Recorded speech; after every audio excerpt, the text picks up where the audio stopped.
Se state programmando un viaggio in Grecia o Albania e avete intenzione di noleggiare un'auto, il metodo più economico e conveniente è Rent from Locals. Potrete noleggiare auto senza carta di credito, con costi di deposito bassi e scegliere persino l'assicurazione completa.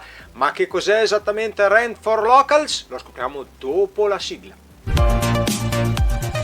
Io sono Andrea di Tricky Travels e la mia missione è quella di aiutarti a realizzare in tutta autonomia le tue vacanze low cost, fai da te, quindi se sei interessato non dimenticare di iscriverti al mio canale e di cliccare sulla campanella delle notifiche per rimanere aggiornato sull'uscita dei nuovi video. Inoltre ti ricordo che abbonandoti avrai diritto a tanti vantaggi, tra cui le chat room private e le guide personalizzate. Ma andiamo avanti.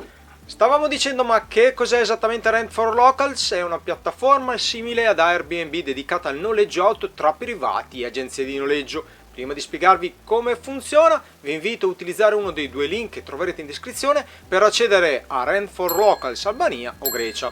I due siti sono praticamente identici, l'unica cosa che varia sono le destinazioni proposte nel menu a tendina località, greche per uno e albanesi per l'altro. Cliccando su uno di questi link, se siete intenzionati a noleggiare un'auto, non vi costerà nulla di più, ma aiuterà a sostenere il canale.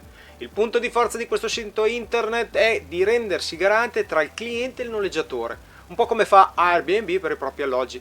Tanto che sul sito troviamo scritto: prenotando tramite Rent from Locals potete contare sul nostro supporto costante durante l'intero processo di noleggio, dalle richieste iniziali fino all'assistenza dopo la fine del noleggio. Nell'improbabile eventualità che il proprietario non soddisfi le aspettative, potrete ottenere un rimborso completo e vi offriremo veicoli alternativi per assicurarvi una soluzione adeguata alle vostre esigenze. Vediamo tramite un esempio pratico. Proviamo a noleggiare un'auto per una settimana dall'aeroporto di Tirana. Una volta arrivati alla pagina principale del sito, non preoccupatevi se la trovate in inglese, potrete selezionare la lingua italiana nella pagina successiva. Inseriamo quindi la località di ritiro, pick up location, e quella di consegna, drop off location. Se il luogo di riconsegna è lo stesso del ritiro, lasciate selezionato same as pick up. Compilate poi date e l'ora di ritiro in pick up time e l'ora e la data di riconsegna in drop off time. Se desiderate l'assicurazione completa, spuntate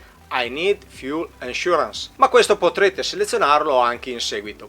Arriverete quindi nella pagina in cui vi verranno proposte diverse auto. Innanzitutto selezionate in alto a destra, se la desiderate, la lingua italiana.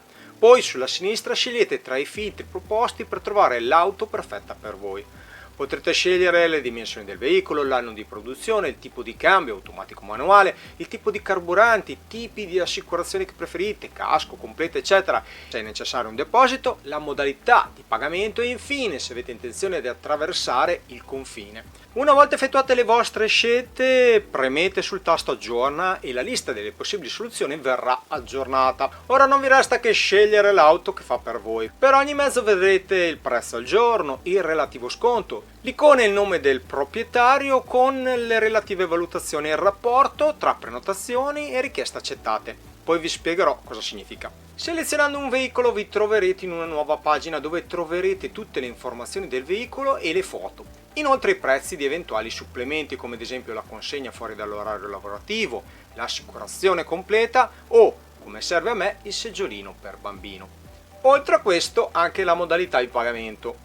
Sulla destra troverete alcune informazioni sul noleggiatore e la possibilità di contattarlo direttamente tramite il pulsante Contatta. Ora se volete procedere vi basterà premere sul tasto Continua. Vi verrà chiesto di registrarvi se non lo siete ancora. Lo potete fare cliccando su Crea nuovo account oppure più semplicemente usando il vostro account Google. A questo punto vi verrà ricapitolato tutto e dovrete aggiungere eventuali opzioni. Io ad esempio aggiungerò l'assicurazione completa al costo di 10 euro al giorno. Potrete anche aggiungere delle maggiorazioni se la città di ritiro è diversa da quella scelta dall'inizio o è diversa da quella della consegna. Aggiungerò poi il seggiolino per bambini. Ora non vi resta che inserire i propri dati e pagare. Inizialmente dovrete pagare solo l'importo prepagato, che in questo esempio è di circa 34 euro, ovvero il 10%. Ma in questo caso, come potete vedere, il proprietario del veicolo richiede una garanzia di 100 euro per questa prenotazione. La garanzia è gestita da Rent from Locals e viene bloccata sulla vostra carta insieme all'importo prepagato. Viene utilizzata solo in caso di mancata presentazione. prenotazione e viene completamente rimborsata se il cliente si presenta come previsto o cancella entro i termini consentiti. L'importo totale bloccato quindi sulla vostra carta è di 134 euro, che prevede sia la garanzia che l'importo prepagato. Inserite quindi i vostri dati, il numero di telefono e lasciate un messaggio per il proprietario con i vostri dettagli, ora di arrivo, numero di volo, indirizzo di consegna, eccetera eccetera. Inserite i dati della carta e pagate. A questo punto vi apparirà una chat in cui verrà scritto: una richiesta è stata autorizzata, in attesa di approvazione dal provider. Questo perché non è detto che il proprietario del mezzo consenta a noleggiarvi l'auto, proprio perché, come accennavo prima, il sito funziona un po' come Airbnb, per cui anche i noleggiatori hanno la possibilità di lasciare recensioni e valutazioni sui clienti e in base a questo possono decidere se consentire o negare il noleggio. Rent from Locals è pensato per creare una comunità di noleggio affidabile e questo include un meccanismo di feedback bidirezionale. Se il noleggiatore accetterà la vostra richiesta riceverete un'email di conferma con la ricevuta della prenotazione. A questo punto se andrete sul sito troverete una spunta rossa sul vostro account, oltre che a trovare la prenotazione nella sezione Le mie prenotazioni.